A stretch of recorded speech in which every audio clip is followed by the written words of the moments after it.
কয়েক টুকরো solid chicken থাকলেই রুটির সঙ্গে খাওয়ার জন্য সুস্বাদু এই চিকেন ভর্তা কিন্তু বানিয়ে নিতে পারেন। একটু অন্যরকমভাবে কিন্তু এই চিকেন ভর্তা করেছি, খেতে কিন্তু অসাধারণ লাগে। পুরো রেসিপিটা দেখলেই বুঝতে পারবেন কত সুস্বাদু হয়েছে। দেখো, চিকেনগুলোকে আমি জলের মধ্যে দিয়ে এখানে লবঙ্গ আর তেজপাতা দিয়ে আর নুন দিয়ে সিদ্ধ করে নিচ্ছি। চিকেনগুলো সিদ্ধ করা হয়ে গেছে, এবার আমি জলের থেকে তুলে নিচ্ছি। আর এদিকে আমি পেঁয়াজ, রসুন, আদার একটা পেস্ট করে নেব। তারপর কড়াইতে তেল দিয়ে তার মধ্যে এই পেস্টটা দিয়ে দেব।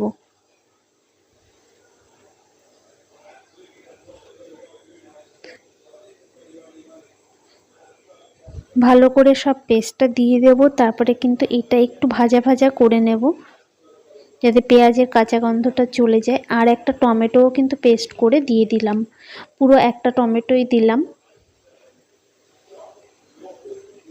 এবার আরেকটু নুন দিয়ে দিলাম। এখানে কিন্তু তোমরা হলুদটা চাইলে দিতে পারো, আমি প্রথমে দিইনি, ভেবেছিলাম হলুদ ছাড়া করব, তো পরে আবার হলুদটা অ্যাড করেছি। আর চিকেনগুলো দেখো ছোট টুকরো করে কেটে নিয়ে এর মধ্যে দিয়ে দিলাম, দিয়ে এবার ভালো করে এর সঙ্গে ভাজতে থাকবো।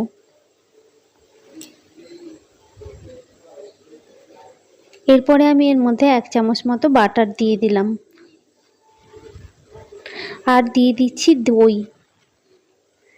এখানে কিন্তু আমি বাড়িতে পাতা দই দিয়েছি, তোমরা কেনা দইও দিতে পারো। এবার দই দিয়ে ভালো করে আবার রান্না করতে হবে।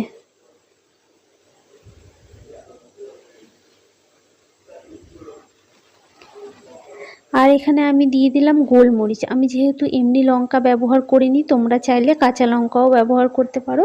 আমি এখানে যেহেতু গোলমরিচের গুঁড়ো দিয়েছি তাই আর কোনো লঙ্কা ব্যবহার করিনি। আর এদিকে আর একটা পেস্ট রেডি করছি, চাল মগজ, পোস্ত আর কাজু বাদাম। এটা দিয়ে একটা ভালো পেস্ট তৈরি করে নেব, একদম মিহি পেস্ট। দেখো, পেস্টটা আমার রেডি হয়ে গেছে। এরপরে এই চিকেনের মধ্যে আবার দিয়ে দেব, দিয়ে কিন্তু আবার ভালো করে নাড়তে থাকবো।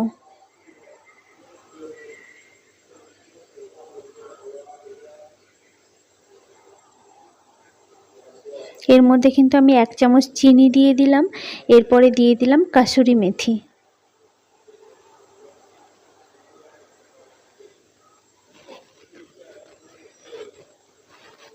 হলুদটা আমি আগে দিইনি, তাই আমি পরে দিয়ে দিলাম। এরপরে একটা সিদ্ধ ডিম করে রেখেছি আমি, সেটাও কিন্তু এর মধ্যে দিয়ে দিলাম, দিয়ে এবার ভালো করে নাড়িয়ে চাড়িয়ে নেব। সুন্দর করে কিন্তু একদম শুকনো হওয়া অবধি রান্না করতে হবে। ব্যাস রেডি হয়ে গেল। এবার রুটির সঙ্গে বা পরোটার সঙ্গে পরিবেশন করুন, অসাধারণ লাগে খেতে।